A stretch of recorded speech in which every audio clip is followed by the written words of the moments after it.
जय श्री कृष्णा। आज हम बात करेंगे कि मेष लगन की कुंडली में राहु यदि दशम भाव में बैठ जाते हैं तो किस प्रकार का फल देते हैं। इससे पहले हम प्रथम भाव से लेकर नवम भाव तक राहु के फल के बारे में बात कर चुके हैं।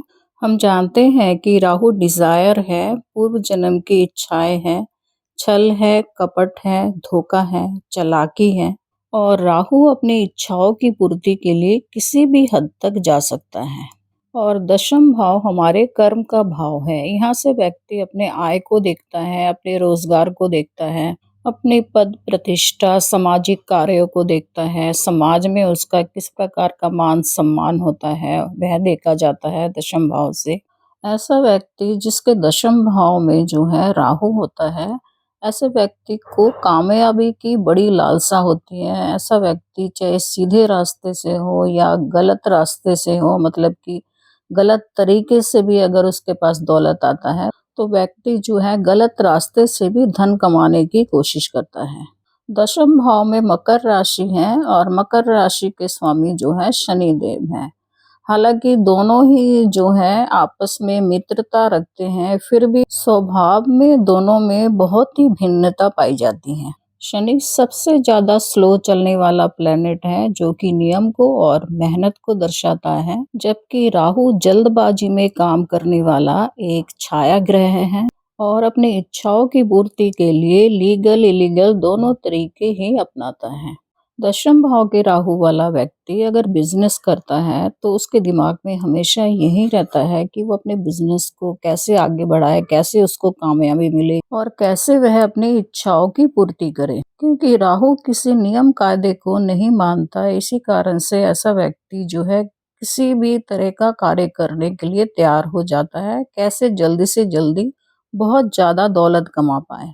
ऐसा व्यक्ति कंप्यूटर सॉफ्टवेयर का कार्य कर सकता है, लीकर का कार्य कर सकता है, मेडिसिन के कार्यों में भी जो है ऐसे व्यक्ति को बहुत अधिक सफलता मिलती है। हम जानते हैं कि राहु का संबंध विदेश से है, परदेश से है, तो ऐसा व्यक्ति अगर विदेश से जुड़कर कोई कार्य करता है जैसे कि इंपोर्ट एक्सपोर्ट का कार्य, तो उसमें भी जो है व्यक्ति को बहुत अधिक सफलता प्राप्त होती है।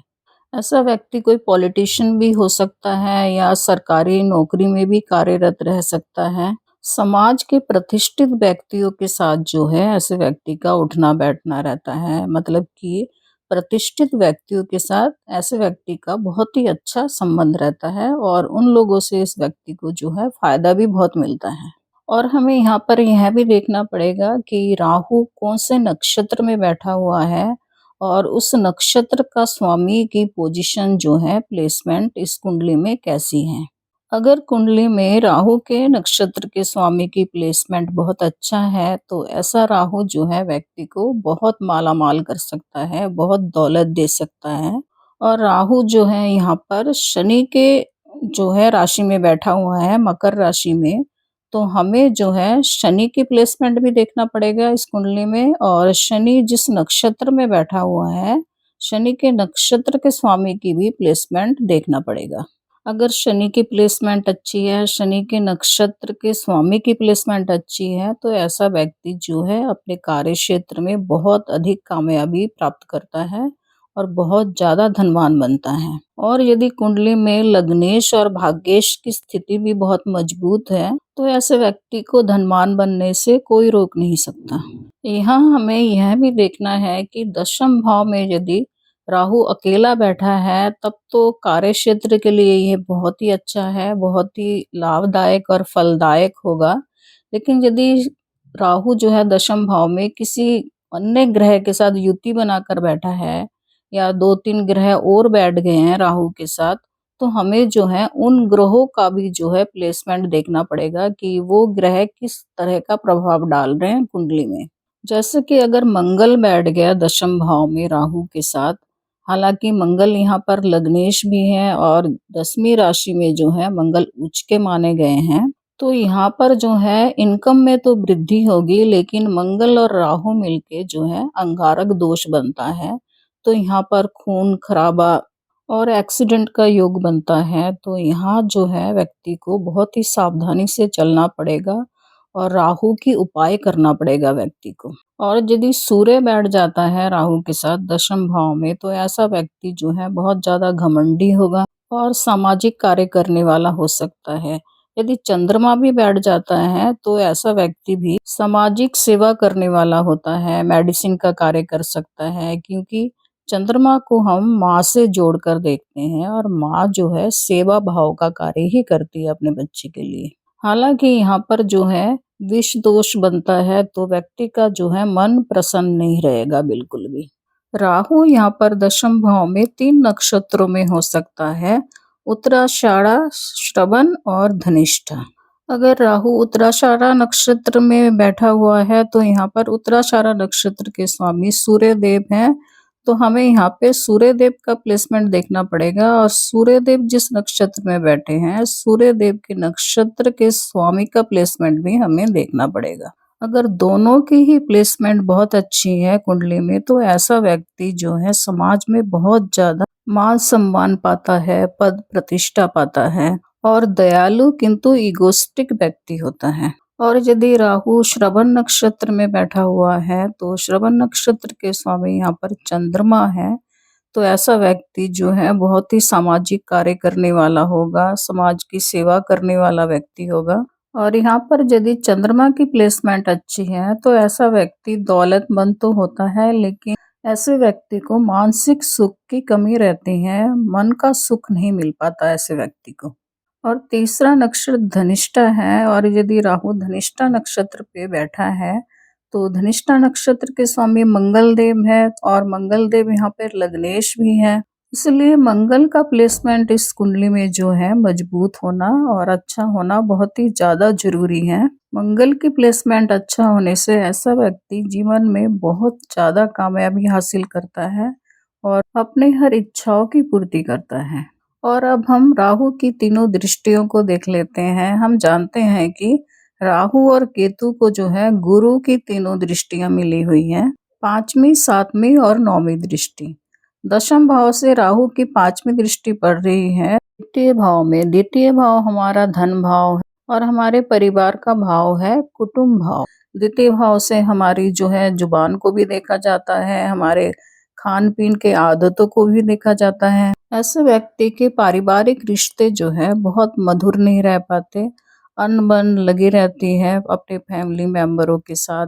ऐसा व्यक्ति जो है अपने पारिवारिक पैसे को जो है अपने बिजनेस में, अपने कार्य में लगाना चाहता है और लगाता भी है अपने कार्य में, अपने परिवार के पैसे को। ऐसा व्यक्ति जो है डिप्लोमेसी बातें बहुत ज्यादा करता है अपने फायदे के लिए। और इस व्यक्ति का जो है खान पीन में जो है बहुत रिच खाना पसंद करता है और कई बार यह जो है व्यक्ति नशे का आदी भी बन जाता है। और दशम भाव से राहु की 7वीं दृष्टि पड़ रही है चौथे भाव में। चौथा भाव हमारा सुख भाव है, माता का भाव है, तो ऐसे व्यक्ति का जो है अपनी माता से बहुत अधिक मधुर संबंध नहीं रहता। और चौथे भाव से मकान, वाहन, भवन को देखा जाता है, तो ऐसे व्यक्ति का मकान बनता तो है, सभी कुछ बनता है, लेकिन थोड़ी देर से 40 पार करने के बाद। और दशम भाव में राहु है तो चौथे भाव में जो है केतु बैठा है, तो ऐसा व्यक्ति जो है अपने काम में ही ज्यादा मगन रहता है और घर से जो है थोड़ा इनका कटाव बन जाता है, घर से इनका लगाव कम रहता है। और रहते भी तो है तो घर के लोगों के साथ बहुत ज्यादा मेल जोल नहीं हो पाता।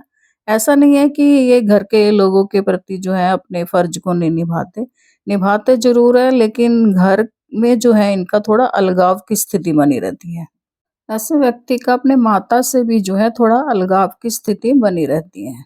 दशम भाव से राहु की 9वीं दृष्टि पड़ रही है छठे भाव में, और छठे भाव से हम रोग, ऋण, शत्रु, कर्जे को देखते हैं। तो ऐसे व्यक्ति का जो है जीवन में शत्रु तो बहुत ही होते हैं, लेकिन व्यक्ति जो है अपने शत्रु पे हमेशा हावी ही रहता है।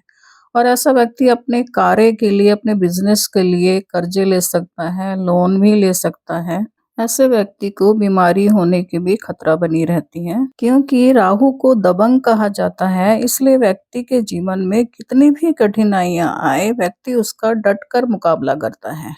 वैसे भी दशम भाव के राहु को बहुत ही अच्छा माना जाता है और हमने ज़्यादातर कुंडलियों में यही देखा है कि दशम भाव का राहु जो है बहुत ही अच्छा रिजल्ट देता है। ऐसा व्यक्ति बहुत ज़्यादा धनवान होता है और अपने कार्य क्षेत्र में जो है व्यक्ति बहुत ज़्यादा कामयाबी हासिल करता है। और दशम भाव के राहु को ऐसा भी कहा जाता है, राहु जिसका 10 में, दुनिया उसकी बस में। तो दशम भाव का राहु व्यक्ति को धनवान तो जरूर बनाता ही है, लेकिन व्यक्ति की आयु जो है 40-42 साल पार करने के बाद। और यदि किसी कारणवश दशम भाव का राहु भी आपको जो है खराब रिजल्ट दे रहा है, तो आपको राहु की उपाय जरूर करना चाहिए। राहु के उपाय बहुत ही आसान है। शनिवार के दिन चींटियों को गुड़ का बुरादा डाले या तो फिर कोई साबुत नारियल जो है बहते जल में प्रवाह करे, या तो फिर बहते जल में एक मुट्ठी जौ भी प्रवाह कर सकते हैं। और माँ सरस्वती की वंदना से भी राहु प्रसन्न होते हैं।